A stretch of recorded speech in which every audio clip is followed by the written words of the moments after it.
En septiembre de 1944, Kurt Meyer era ascendido a general de brigada de las Waffen-SS, convirtiéndose en el oficial más joven en alcanzar dicho rango en la historia del ejército alemán.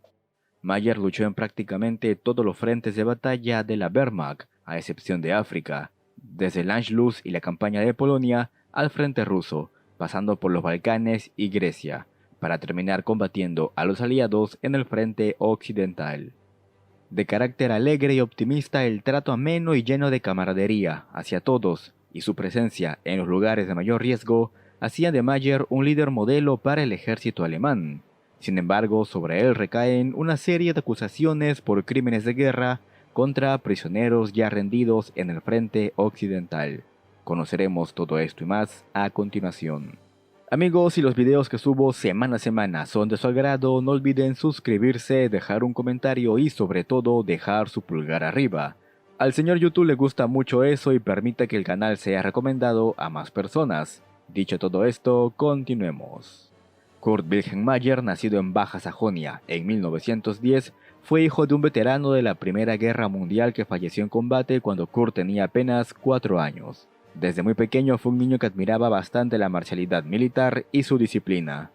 Ya para 1929 y con 19 años de edad, Kurt era un atlético joven de 1,80 m. Empezó a trabajar en una fábrica de montaje de piezas metálicas, pero estaría aquí muy poco tiempo ya que en 1930 se unió a la policía local de su ciudad. Para sorpresa de muchos de ustedes, el apodo de Panzer no se daría en medio de los campos de batalla de la Segunda Guerra Mundial. Kurt intentó lanzar un balde con agua a un compañero desde un segundo piso, pero terminó resbalando y cayendo desde aquella altura. Se fracturó 11 huesos y muchos pensaron que hasta podría morir, pero se recuperó en un tiempo muy corto y sus compañeros lo llamaron Panzer por su resistencia y dureza. Meyer se uniría al Partido Nacional Socialista en 1931. Desde un comienzo demostró ser un convencido de la ideología, y no temía participar en los combates callejeros que los camisas pardas tenían con los comunistas en las calles de Alemania. Para 1934, Meyer se encontraba sirviendo en el regimiento Leibstandarte de las SS.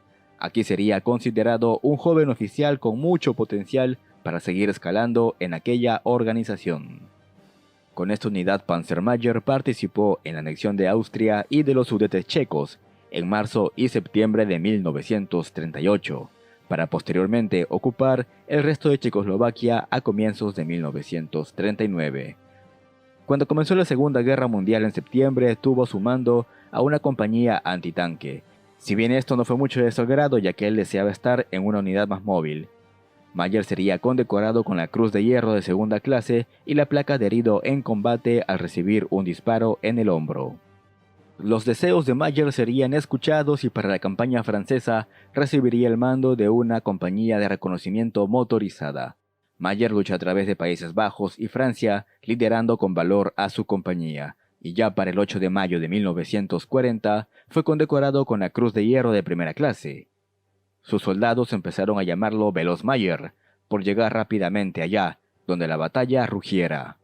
En abril de 1941, Panzer-Meyer, ya con el rango de mayor de las Waffen-SS, participó en la campaña de los Balcanes. Aquí, liderando a sus tropas, tomó por asalto el paso de Kleisura y la ciudad de Kastoria, desalojando las fuerzas griegas allí ubicadas y capturando a cerca de 11.000 prisioneros. Estas acciones le valieron recibir la Cruz de Caballero de la Cruz de Hierro.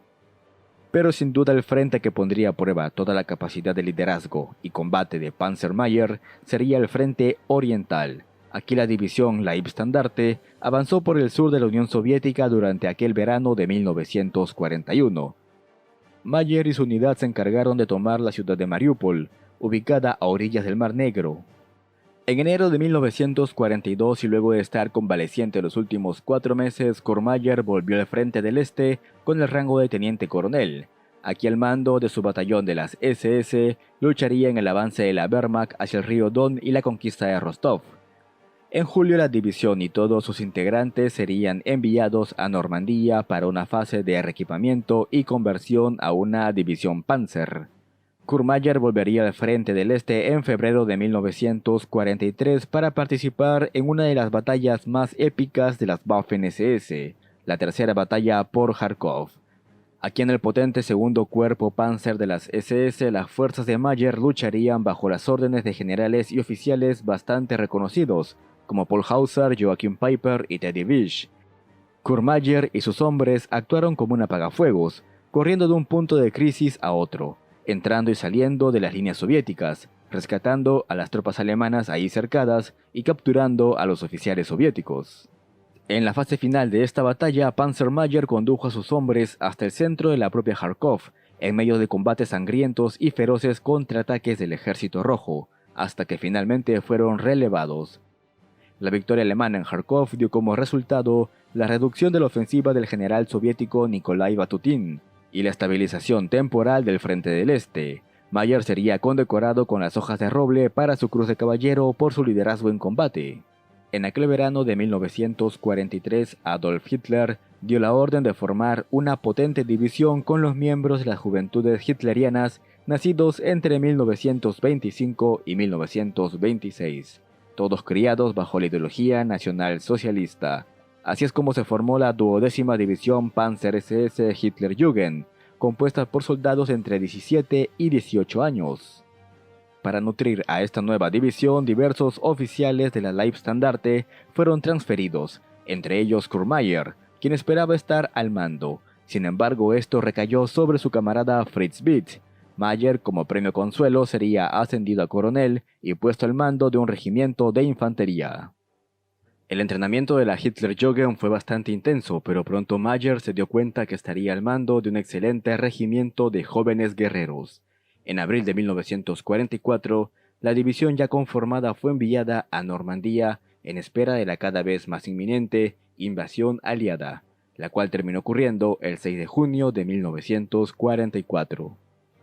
Después de horas de confusión y mensajes contradictorios, Meyer y su regimiento de las SS se pusieron en marcha. La división llegó a las cercanías de la playa de Sword, el sector canadiense del desembarco, pero finalmente fueron frenados por los cañones de la Armada Aliada.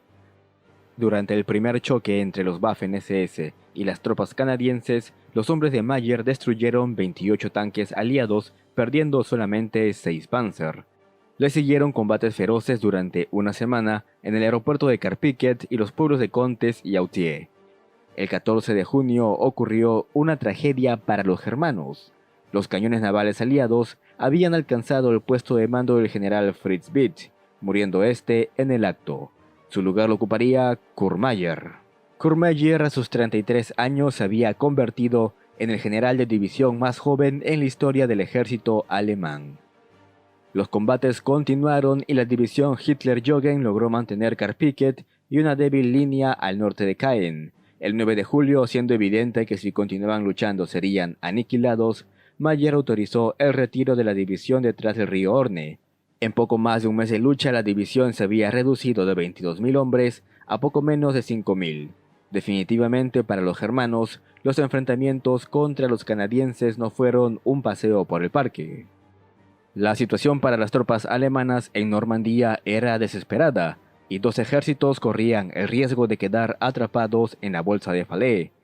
Aquí la destrozada división SS Hitlerjugend mantendría abierta una vía de escape, hasta que, siendo evidente que de seguir combatiendo, la división quedaría aniquilada, Meyer ordenó su salida del cerco de Falaise. El 27 de agosto, Panzer Meyer fue condecorado con las espadas para su Cruz de Caballero por su liderazgo en el cerco de Falaise. En la gran retirada que le siguió a las tropas alemanas en Francia, Meyer fue capturado por los partisanos belgas, quienes tenían intención de fusilarlo, hasta que los estadounidenses lo evitaron. Meyer ocultó su pertenencia a las SS hasta que en noviembre de 1944 fue descubierto y enviado a Londres, a una prisión especial para oficiales alemanes de alto rango. Aquí permanecería hasta noviembre de 1945, cuando fue enjuiciado por crímenes de guerra cometidos por las tropas bajo su mando. Los combates entre los Hitlerjugend y las tropas canadienses en Normandía fueron de los más feroces del frente occidental, y diversos crímenes de guerra se cometieron allí. A Meyer se le responsabilizó de la muerte de 8 prisioneros canadienses a manos de sus tropas, de haber incitado a sus hombres a dar una guerra sin cuartel a las tropas aliadas, lo que finalizó en la muerte de otros 34 prisioneros de guerra canadienses. Sin embargo, en el juicio se presentaron muchas ambigüedades en cuanto al material de incriminación, además de no permitir a la defensa del acusado presentar a sus testigos. Este juicio militar fue celebrado en Canadá y a cargo del general Harry Bigby Foster, quien asumió el rol de presidente de la corte y quien había enfrentado a Mayer en Normandía. Desde el comienzo del proceso, muchos afirmaban que el juicio solamente era una formalidad, porque al final Mayer sería condenado a muerte. Sin embargo, el general alemán logró demostrar que él no había estado presente en el momento en que ocurrieron dichos crímenes. También diversos oficiales canadienses que fueron capturados por tropas bajo su mando afirmaron que recibieron un trato caballeroso en el combate. Aún así, la sentencia fue clara: la pena de muerte. Pero esta sentencia sería anulada y cambiada por cadena perpetua. El general canadiense Christopher Box declaró: "Cuando estudié la evidencia contra Mayer encontré que era una gran cantidad de evidencia circunstancial y muy ambigua". Panzer Mayer pasó 5 años en la prisión canadiense de Dorchester. En 1950 fue enviado a Alemania para seguir cumpliendo su condena. Diversas figuras de la política germana y numerosos oficiales canadienses que habían luchado contra él en Normandía exigieron su pronta liberación, lo cual ocurrió en septiembre de 1954. Después de casi 15 años, Kurt Mayer volvió a su hogar. La guerra y su estadía en prisión lo habían alejado de su esposa y sus 5 hijos por casi 2 décadas, pero Mayer estaba de vuelta. Fue recibido en su pequeño pueblo por una gran multitud de personas. Ya en libertad, apoyó durante mucho tiempo a una organización para veteranos de las Waffen-SS que buscaba les otorguen pensiones militares al igual que a la Wehrmacht. Mayer publicó en 1956 su libro titulado Granaderos. Aquí narra sus vivencias en la Segunda Guerra Mundial y su lucha en los diversos frentes de batalla que él conoció. Finalmente, Panzer Mayer, el general más joven en la historia del ejército alemán, falleció en 1961 a causa de un infarto, a la edad de 51 años. En fin amigos, hemos llegado al final del video de hoy, pero cuéntame, ¿conocías la historia de Panzer Mayer? No olvides dejar tu pulgar arriba, suscribirte y recuerda que ahora el señor YouTube nos activó la opción de supergracias. Así que si quieres apoyar el esfuerzo de guerra de este canal y de quien te habla, puedes donar el monto que tú desees. Nos vemos en un próximo video.